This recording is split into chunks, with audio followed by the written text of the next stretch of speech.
I was meeting my boyfriend's parents for the first time over the New Year's visit. We were all chatting happily when his childhood sweetheart suddenly batted her lashes and asked, "Hazel, I saw a blind item thread on one of those academic gossip forums that sounds a lot like you. They called her Riverdale's campus seductress." Only after the words slipped out did she clap a hand over her mouth as if startled. Chase's face cooled toward me, and Eleanor, who had been beaming a moment earlier, knit her brows.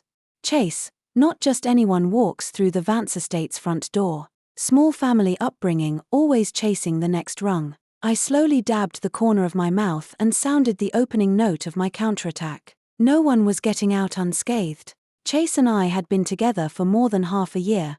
The relationship felt solid. When the New Year's visit rolled around, he invited me home to meet his parents, his way of nudging things to the next level. The Vance family was wealthy, and Chase himself ran a company that was doing well, so my parents put real thought into the hostess gifts, choosing everything to suit Richard and Eleanor's tastes. They were terrified their future in-laws might look down on me at first sight. The moment I stepped through the doors of the Vance lakefront mansion, I saw Briar and her parents already inside. Briar was hugging Eleanor's arm affectionately. "Auntie, if I hand over my holiday hamper, can I stay for lunch?" Eleanor laughed. "Perfect timing, your Chase brother is bringing his girlfriend home.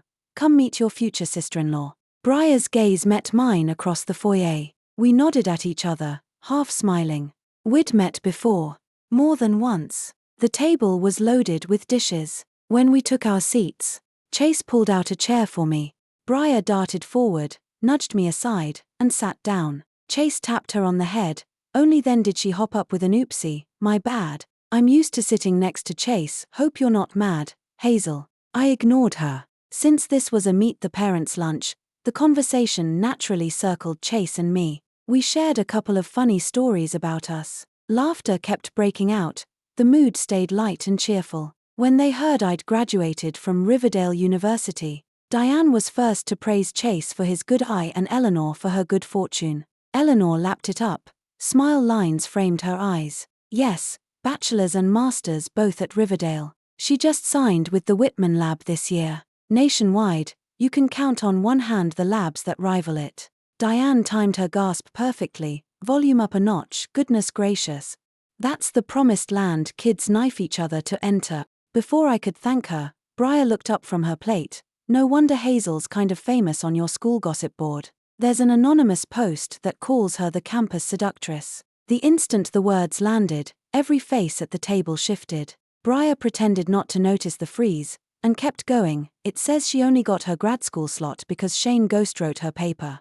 Something about single author credit and a top-tier journal, total insider stuff. Way over my head, but it sounds impressive. And her spot in the lab came through Shane's inside referral. Only after she'd dumped every key detail did she play the "oops I blurted" game and cover her mouth. I'd known she'd crash the Vance house today and make trouble. I just hadn't expected this level of absurdity. I fired right back. "Can you take legal responsibility for what you just said?" She shrank a little, eyes wide and innocent. "Why so serious, Hazel? You know I speak before I think. I'm only jealous you've got a great guy like Shane. If you feel I've spilled your secrets, I'll shut up."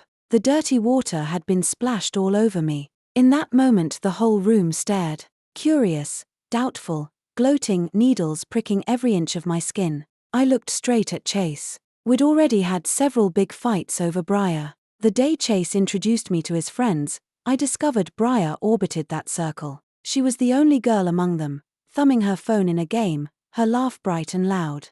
Glancing up and seeing Chase holding my hand, she flickered with surprise. The guys surrounded us, hooting. "Never thought we'd see the day Vance's heir got cuffed. First time you've brought a girl around, bro." Briar elbowed the speaker. "Cut it out. You meatheads always cover for each other. Sis here won't help Chase lie. Ask me if you want his dating history." Chase pushed her away fast. "Hazel, I've told you everything. Total loyalty. Don't listen to her nonsense." Briar sniffed, grabbed my hand like we were instant besties. "Fine, we all know you're love-struck. Hazel, I swear there's not even a female mosquito around Chase." "Of course, I don't count. We grew up in diapers together. Pure bro vibes." Her patter was slick and confident. Everyone has childhood friends, I told myself. Stay gracious, blend into his world, accept his circle. But Briar's later stunts rewrote my first impression. She was a year older than me yet insisted on calling me Hazel, claiming it showed respect for Chase's big brother. She loved crashing our dates, whining that we should pity the single dog. She even begged Chase to pose as her temp boyfriend for company team building. Of course I put my foot down. When I confronted him, Chase looked lost, brows knitted. You're overthinking it. Briar's always been hyper like this since we were kids. Besides, I've never hidden anything about her. If we were going to happen, it would have happened long ago. Typical clueless straight guy logic, so maddening I couldn't even speak. So I took another long look at Chase as boyfriend material. He was easy on the eyes, disciplined in his habits, tireless at work, and undeniably attentive to me. Apart from Briar, his childhood friend who brewed drama like top-shelf tea, he checked every box for a decent partner. Letting one woman nullify the entire man, and abandoning what we'd built, felt foolish. I laid every sore spot on the table and talked it through with him, no hints, no filters. I told him that keeping clear boundaries with the opposite sex and giving your partner rock-solid security is basic respect. He listened in silence, then pinched my cheek with that trademark affection. Never realized my girl had such a jealous streak. I still wasn't sure the message had landed. Soon after, his company bagged 2 major contracts and he vanished into back-to-back meetings and overtime. Contact with his old crowd thinned. I told myself Briar was just a tiny rain cloud, one stiff breeze and she'd be gone. Tonight proved otherwise. Until that cloud is nuked from the sky, it's live ordnance waiting to detonate. Chase's reaction flash froze my heart. He didn't bark at Briar for smearing me. Instead he turned to me and asked, Hazel, what's going on? Fury flipped into dark laughter. You're asking the wrong person. Ask Briar why she manufactures fairy tales. The one throwing mud always knows exactly how spotless the target is, right, Briar? Chase blinked, stunned. Briar slipped into victim mode. Hazel, sis. I cut her off with a raised hand. Pretty sure you're a year older than me. Spare me the sis, it turns my stomach. You'd think I'd cursed her ancestors. Briar's eyes watered, she shrank toward Chase. His momentary hesitation evaporated. His brows snapped together. Hazel, it's just a word. Must you be this cutting? Ha! So the boundary talk had gone in one ear and out the other. When push came to shove, the one he instinctively shielded was Briar. I gave a soft, bitter laugh.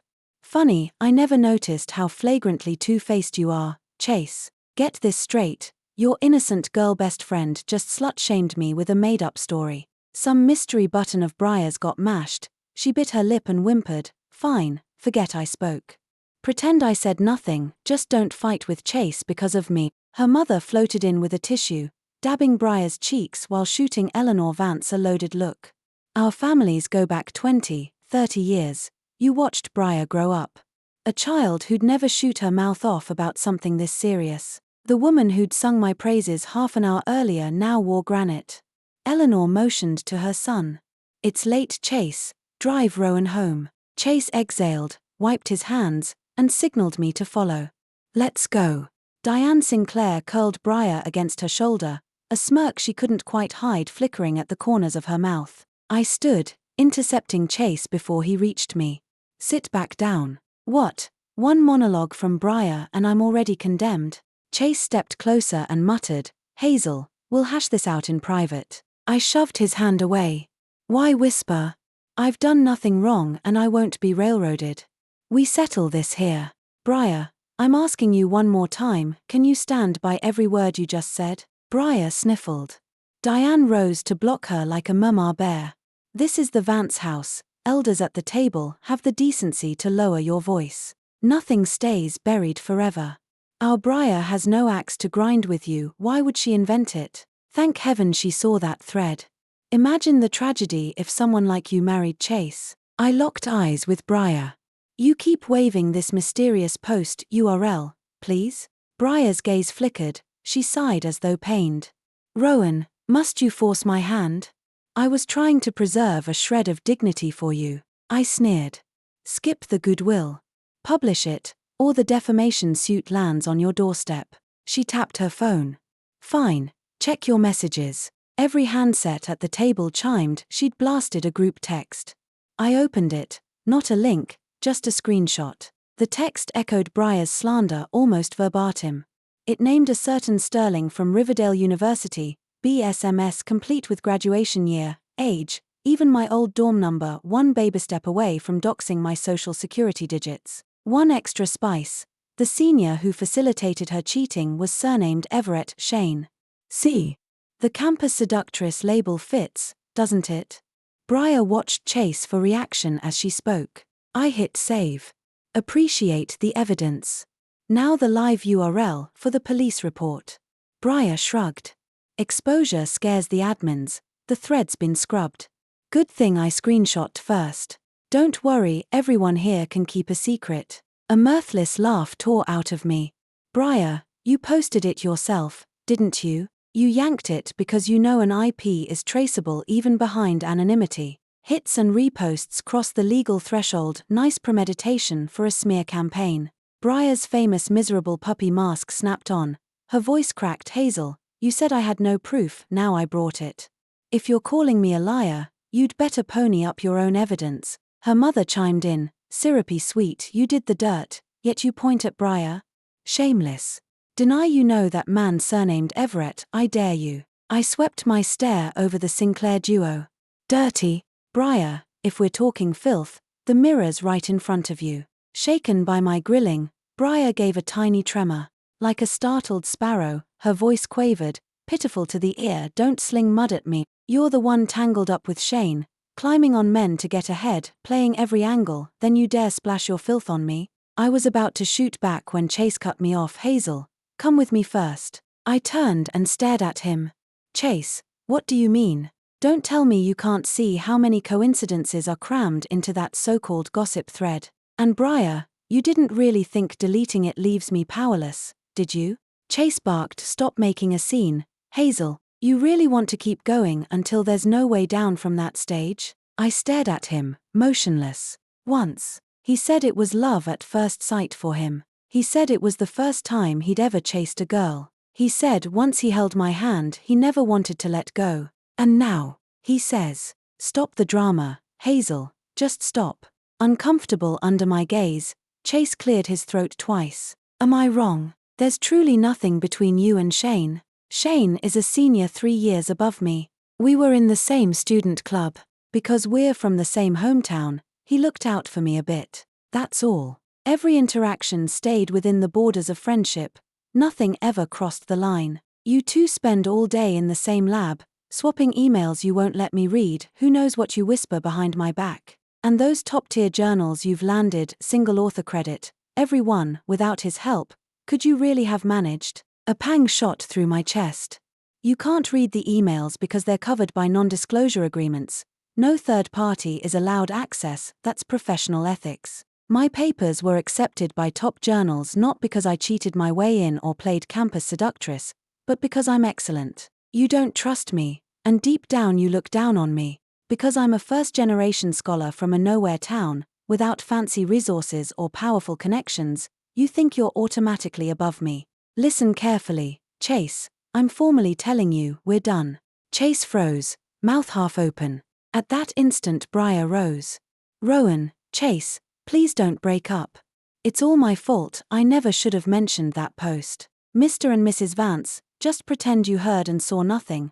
The Sinclair girl is your future daughter-in-law, no need to let a nobody like me crack the family harmony. I'll leave first. Eleanor slapped the table. Briar, sit. You're not the one who should go. The gates of the Vance estate don't swing open for just anyone. Breeding, vision, they take generations to cultivate. Rowan, you're a bright girl, surely you understand. Auntie is thinking of your own good. When circles clash, the outsider always bleeds. Her air of loftiness, aristocrat looking down on peasants, was almost comic. I met her gaze without flinching. What circle? The circle of arrogant fools who can't tell right from wrong. Chase's face drained of color. Hazel, you. I didn't yield an inch. Me what? I just texted Shane, he'll be here any minute. Chase frowned. What do you need him here for? I set my phone down. Academic misconduct is serious defamation. He's a victim too, so of course he must be informed. Briar spoke in her softest voice. Rowan, why push things this far? The post didn't name names and it's already deleted. Nobody would have known if you hadn't shouted. You're only amplifying the mess. I gave a cold laugh. It practically gave my social security number. Still call that unnamed? Briar kept playing the good fairy. Relax, I only showed the screenshot to the few people here. If you hadn't forced me for proof, I wouldn't have displayed it at all. Eleanor cast me an icy glance. Briar is a sweet child, yet someone refuses to appreciate kindness. When this explodes, the disgrace will be on her own head. Chase ground his teeth. Hazel, you still think we haven't lost enough face? Come on, I'll drive you back. Briar's kind, she won't pass that screenshot around. I snorted. So I should thank her? Tell me, Miss Kind-Hearted Briar, you swear you've never dated, but word is you had a Vegas wedding annulled in secret and 2 abortions on top of that. My words detonated like a bomb. Shock ricocheted through the room. Diane Sinclair exploded first. Utter nonsense. My Briar would never. Lacking morals yourself, you drag others down with slander. We all watched Briar grow. Every elder here knows whether she's ever dated. Back when I said Chase and Briar had no sense of boundaries, how did Chase reply? He said Briar was pure, childlike, never had a boyfriend, her mind free of twists. Naturally, he stepped up now to defend his simple girl next door.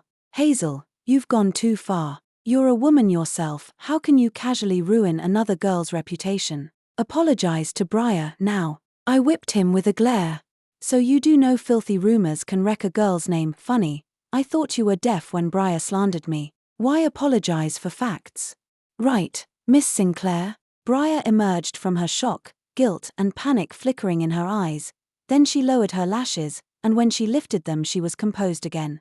No matter how hard you try to smear me, white will stay white. I studied abroad 4 years and came straight home after graduation, so, Rowan, when exactly did I squeeze in a marriage, a divorce, a pregnancy, an abortion? At least make your lies believable. I lifted a shoulder. Simple, you never graduated. Take a leave of absence and you've got all the time in the world. Briar's gaze skittered away, she masked it with loud protest. You're getting ridiculous. Claiming I didn't graduate? Laughable. Here's my graduation photo, take a good look. She thrust her phone at my face, the photo filling the screen.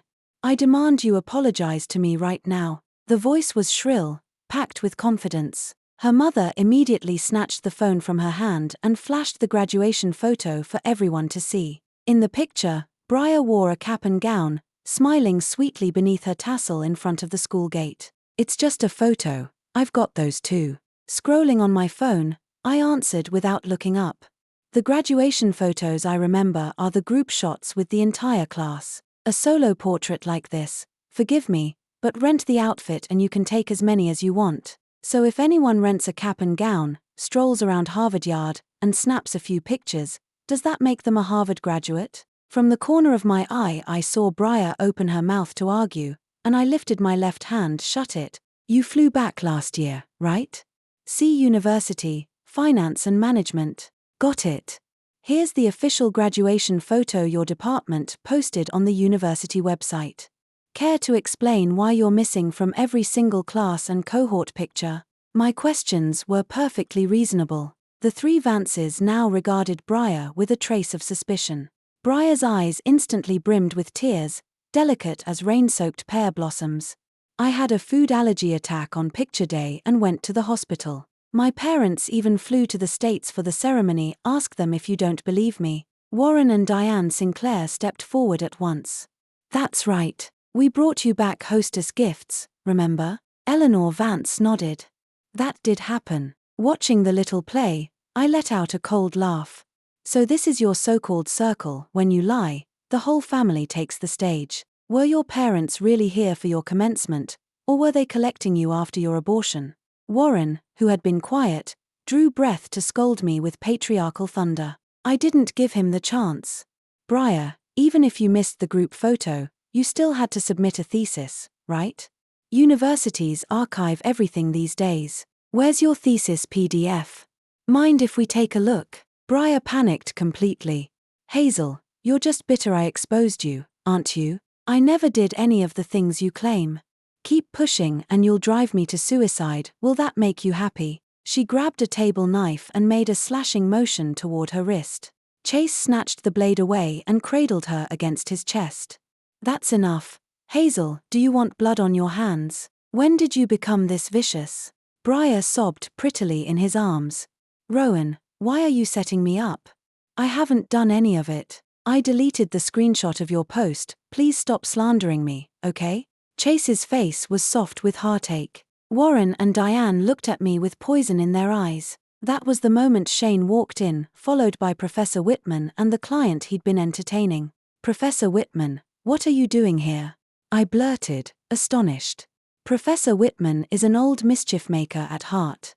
I was at dinner with Shane when I heard someone alleging you got into Whitman through connections. I couldn't sit still if my own final hire decision is being called fraud. I'm part of the crime, right? So I tagged along.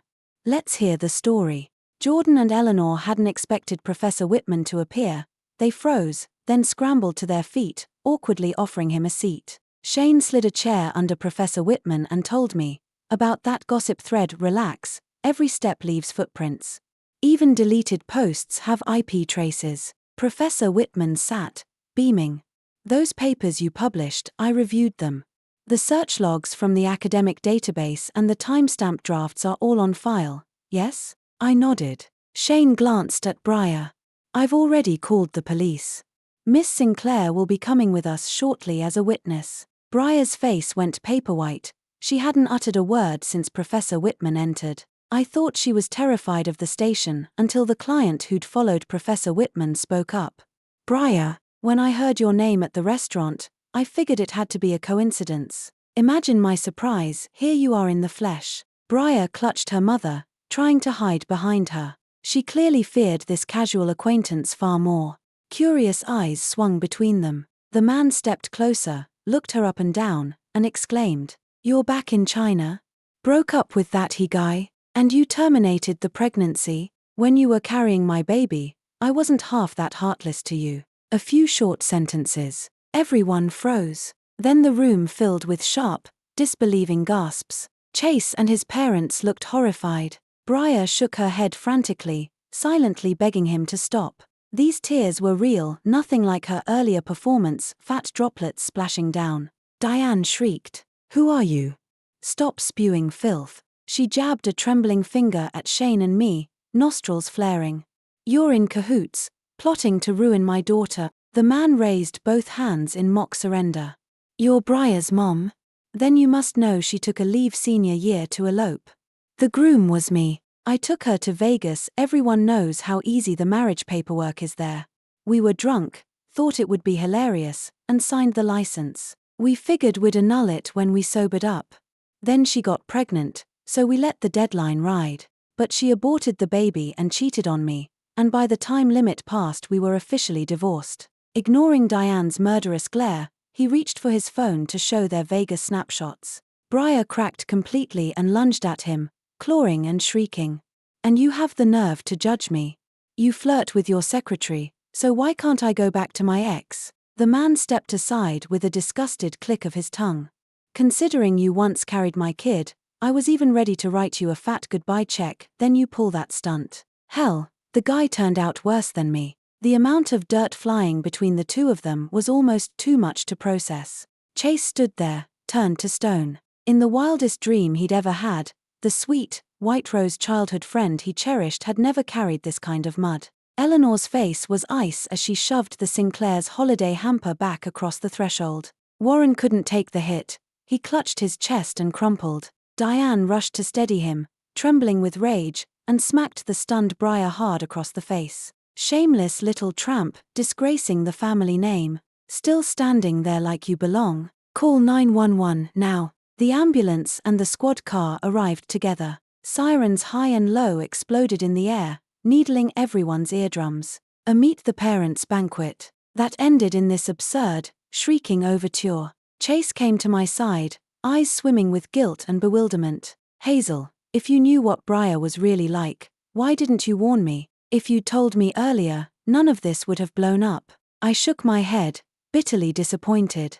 Even now your first reflex is to push the blame on me. Chase, I'm ashamed for you. The worst fight Chase and I ever had over Briar left me low for days. My best friend asked what was wrong. I let her dissect whether I was just being petty. As luck had it, she left for grad school abroad and landed on the same campus as Briar. The moment she heard the name she balked. Briar's romantic saga, dropout marriage, Vegas wedding annulment, and all was legendary among the overseas students. I kept quiet for 2 reasons, I told Chase. First, I respect people's privacy. Second, after that argument you buried yourself in work and she barely popped up. I thought the misunderstanding was behind us. Turns out I only thought so. Chase's face went paper-white. What happened today proved that when push comes to shove, you'll trust Briar without question, not the woman you're supposed to be with. Correction, the woman you were with. We're done. I'm just your ex now. He shook his head furiously, saying he was wrong, begging for one more chance. Come on, Shane called. Professor Whitman wants us back. Chase tried to block me. Professor Whitman huffed. Girl, you're razor sharp in the lab, how come your taste in men is this lousy? Keep your eyes peeled next time. After the investigation, the anonymous post was pinned squarely on Briar. Because she deleted it quickly and it hadn't gone wide, she was ordered to hand a written apology to me and the other people targeted. A light penalty, yet the fallout for the Sinclair family was brutal. Warren lay in the cardiac ward waiting for bypass surgery. Most of the Sinclair businesses lean on the Vance logistics empire. That alliance was exactly why Briar staged her one-woman show to wreck Chase and me. Her hunt for a moneyed prince in Europe had fizzled. Marrying Chase on her return was the jackpot move. What she never expected was that the small-town grind she sneered at me wasn't a soft persimmon but a durian that slices your hand open. I tore straight through her polished shell. Jordan halted every joint project with the Sinclairs. Diane dragged Briar to the Vance lakefront mansion to apologize. The door stayed shut. Cornered on the front steps and hollowed out by days of humiliation, panic, and fury, Briar finally snapped. She screamed at the door. Chase, drop the saint act. You loved picking lingerie for my selfies, posing as my fake boyfriend, kissing me for bar dares every second of it. Think calling us childhood buddies keeps it from being cheating? You want the cake and the halo too. My dad's in ICU. If you yank that funding, I'll dump every photo, every chat log, online for the entire world to see. Chase stormed out and howled back at her while Eleanor and Diane pulled each other's hair on the lawn. Eleanor mocked me, different worlds. Don't force the ring. Ha! Who'd crave a cesspool like this? While the Vance estate wrestled with the Sinclairs, a whistleblower complaint landed on the company's desk, accusations of tax evasion, complete with receipts they couldn't deny. Heavy fines incoming, brand image shredding. Richard scrambled to donate $3 million to charity for crisis PR. Consumers jeered, donating the taxes you stole, huh? Professor Whitman sipped wolfberry tea from his thermos, beaming at the comment section. Curious, I asked, since when do you follow gossip, Professor? He cackled. Then it hit me. You're the one who reported them. The little old man slammed his cup down. Call it civic duty. And nobody trashes my student and lives to boast. Listen, Hazel, I've got a lab full of candidates, Shane and the rest got brains, got looks. I'll line them up. Any one of them trumps that Vance kid by miles. Thanks for listening to today's story. On a scale of 1 to 10, how would you rate it? If you enjoyed the video, please like and share. We'd love to hear your thoughts in the comments, so don't forget to subscribe for more gripping tales. See you next time.